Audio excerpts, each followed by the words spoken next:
दोस्तों, हमारे नई वीडियो सबसे पहले देखने के लिए हमारे चैनल भक्ति रस कथा सार को सब्सक्राइब करें व बेल आइकन के बटन को दबाना ना भूलें।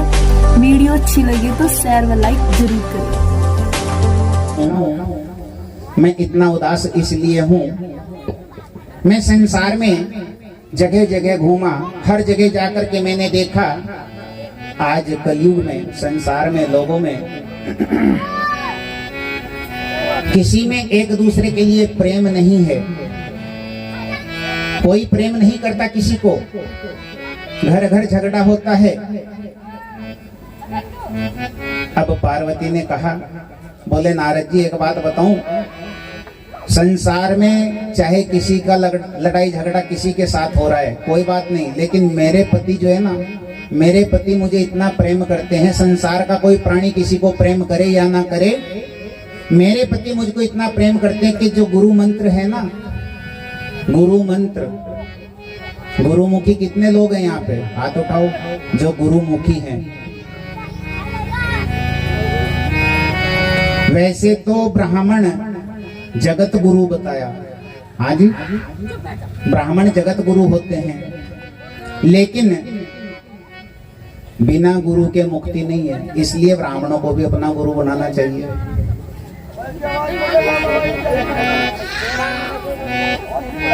अब महाराज मेरे को जो है, जो सा भगवान शंकर को गुरु मंत्र मिला हुआ ना, वो भी मुझे आकर बता दिया। कहने लगे देवी ये गुरु मंत्र जाप करूं मैं। और दूसरी बात और क्या बताऊं, जिस देवता का प्रतिदिन दर्शन करते हैं आकर के मेरे को शाम को बता देते हैं, बोले आज मैं कन्हैया का दर्शन करके आया, आज मैं राम का दर्शन करके आया, सारी बात बताते हैं, एक भी बात नहीं छुपाते मेरे से, इतना प्रेम करते हैं। बोले अच्छा, बोले अगर तुमसे इतना प्रेम करते हैं, मैं आपको बताऊं, आज तक तुम्हें ये बात भी बताई क्या भगवान शंकर ने कि तुम्हारे उनके गले के अंदर जो माला पड़ी है मुंड की, वो किसके मुंड है माला के अंदर, बताया? बोले हाँ ये बात तो नहीं बताई। बोले फिर खाक प्रेम करें तेरे से। अच्छा माता फिर मैं चल रहा हूं। अब नारद जी तो बाहर निकले, बाहर से देखा कि समाधि से उठ करके भगवान शंकर आ रहे हैं। शंकर भगवान को प्रणाम किया, प्रभु प्रणाम, जल्दी जाओ अंदर, माता जी याद कर रही है। बोले जरूर कर रही होंगी, जहां से तुम्हारा प्रवेश, जहां तुम प्रवेश कर जाओ वहां पे तो जरूर याद हो रहे होंगे। अब अंदर जाकर के देखा पार्वती, आपने रामायण में, रामानंद सागर की रामायण में कैकेयी का चरित्र देखा है। राजा दशरथ से रूठ करके कैकेयी कोप भवन, पहले समय में राजाओं के कोप भवन हुआ करते थे। कोप भवन बोलते हैं परिवार का कोई भी सदस्य यदि दूसरे सदस्य से क्रोधित हो जाए तो वो जाकर के कोप भवन में, परिवार के अन्य सदस्य जाते जाकर मना करके बाहर लाते। आज तो कोप भवन कहाँ बन रहे, आज तो अपनी रहने की जगह भी नहीं है, छोटे छोटे मकान है लोगों के। भगवान शंकर का भी एक कोप भवन था कुटिया के गुफा के अंदर। कोप भवन में पहुंच जाते हैं, गुफा के अंदर ढूंढने के बाद पार्वती कहीं नजर नहीं आई। बोले देवी कहाँ हो, जल्दी बताओ। जाकर के देखा है पार्वती कुछ बोलती नहीं, विषैली नागिन की तरह से शंकर भगवान पर क्रोधित होकर के श्रृंगार भी त्याग दिया।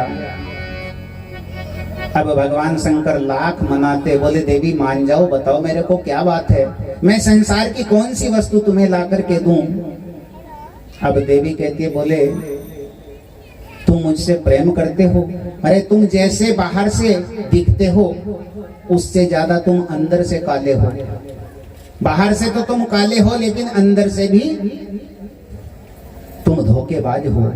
तुमने मेरे साथ में छल किया है, मुझको आज तक प्रेम के बंधन में बांध करके रखा, लेकिन मेरे को आज तक ये नहीं बताया कि मेरे गले में जो मुंडों की माला पड़ी है वो किसकी है। बोले हाँ मैंने बताया तो नहीं है। लेकिन यही तो एक प्रेम का सबसे बड़ा सबूत है। मैं ये माला जो धारण कर रखी है ये सबूत है कि मैं तुझसे प्रेम करता हूँ। बोले कैसे? बोले ये जो मुंड है ये जितनी भी बार तेरे जन्म हुए, जितनी बार तूने पृथ्वी पर जन्म लिया, उतनी ही बार तेरा मरण हुआ, और मरने के बाद मैंने तेरे मुंड उतार उतार करके उनको माला बना करके गले में धारण किया है। बोले ये तो और भी बेकार बात है, फिर तो तुम जहां महा धोखेबाज हो। बोले वो क्यों? बोले मेरे इतने सारे जन्म हो गए, इतनी बार मैं मर चुकी, लेकिन आपने ऐसी कौन सी अमर बूटी का पान किया है जो आपका ना ही तो जन्म हुआ और ना ही आपका मरण हुआ। आपने ऐसी कौन सी अमृत का पान किया है, वो अमृत मेरे को क्यों नहीं पिलाया?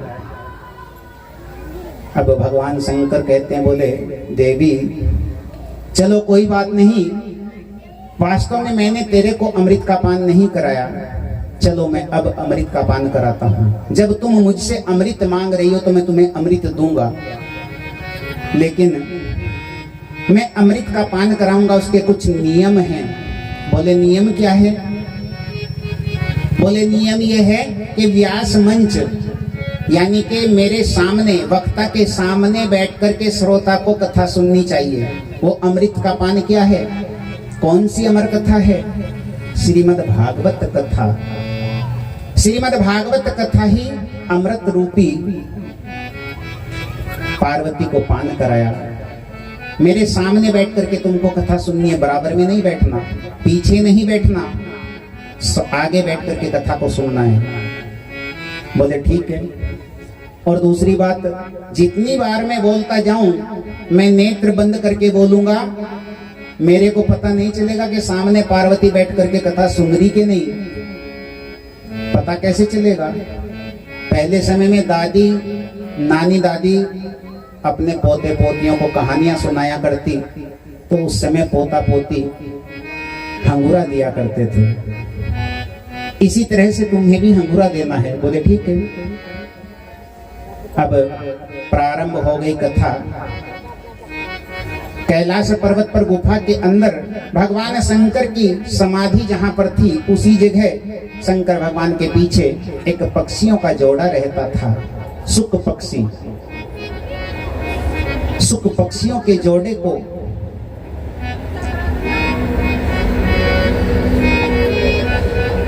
गर्भिणी सुक पक्षी एक छोटे से अंडे को जन्म दिया। अंडा भगवान शंकर के पीछे। अब सारे के सारे पक्षियों को देखकर, क्योंकि सर्दी का मौसम था, बर्फीली हवाओं के कारण दोनों पक्षी उड़ गए, अंडा पीछे पड़ा रह गया। समय हुआ, पहले दिन की कथा हुई, दूसरे दिन की कथा हुई, तीसरे दिन की कथा हुई। आज तीसरे दिन की कथा आपके गांव में भी हो रही है। आपके गांव में तीसरे दिन की कथा हो रही है, तो 3 दिन की कथा भागवत के अंदर ऐसी कथा है कि इंसान को, श्रोता को सुस्ती आती है, आलस्य आता है, बोरियत आती है। लेकिन चौथे दिन की कथा में तो रसगुल्लों की बरसात होती है, जो कि यदि आप सभी भक्तों का सहयोग मिलेगा तो आपके गांव में भी कल को चौथा दिन है, रसगुल्लों की बरसात जरूर होगी। भगवान शंकर, माता पार्वती, पार्वती को बातें समझा रहे हैं, नियम बता रहे हैं। तो पीछे पहले दिन की कथा हुई, दूसरे दिन की कथा हुई, तीसरे दिन की जब कथा हुई, माता पार्वती को कह रखा था कि सोना नहीं है, क्योंकि कथा कंटिन्यू चली 24 घंटे लगातार, 7 दिन तक 24 घंटे कथा चली। ऐसे कथा थोड़ा ही ना भगवान शंकर ने सुनाई। यहाँ पे तो 2 घंटे भी नहीं कथा होती। 24 घंटे लगातार भूखे प्यासे रह करके माता पार्वती ने कथा सुनी। 3 दिन हो गए जागते हुए। 3 दिन में माता को सुस्ती आ गई, आलस्य आ गया, और माता की नेत्र बंद हो गई, नींद आ गई। अब जैसे ही नींद आई, हंगूरा देना बंद हो गया। पीछे बर्फीली हवाओं के कारण अंडा फूट गया। अंडे के अंदर से जो सुक नाम का छोटा सा पक्षी सोच रहा है 3 दिन की कथा तो अंडे के अंदर ही सुनी, लेकिन जब तीसरे दिन की कथा में कोई रेस्पॉन्स नहीं मिला, क्या नहीं हुआ, तीसरे दिन की कथा में विघ्न आ गया। किस बात का? कि भगवान शंकर कहीं कथा को सुनाना बंद ना कर दें, क्योंकि माता का हंगुरा बंद हो गया। अब माता की भाषा में सुख पक्षी ने हंगुरा देना प्रारंभ कर दिया, क्योंकि कल को रसगुल्ले खाने हैं। यदि हंगुरा बंद हो गया तो रसगुल्ला नहीं मिलेगा। आनंद की कथा है कल की।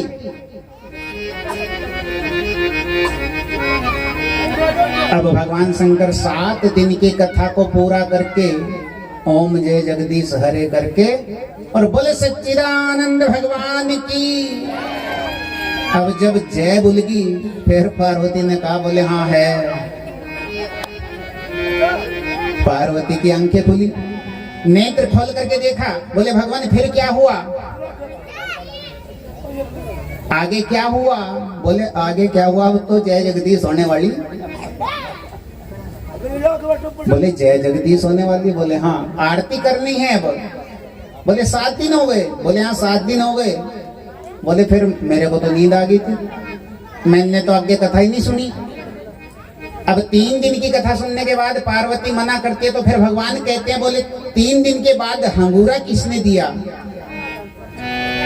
जब तेरे को नींद आ गई, चारों तरफ देखा है, किस जीव ने हंगूरा दिया है? भगवान को अपने पीठ के पीछे छोटा सा पक्षी दिखाई दिया। भगवान क्रोधित हो गए। कैलाश के निवासी नमो बार बार हूँ, आया शरण तिहारी,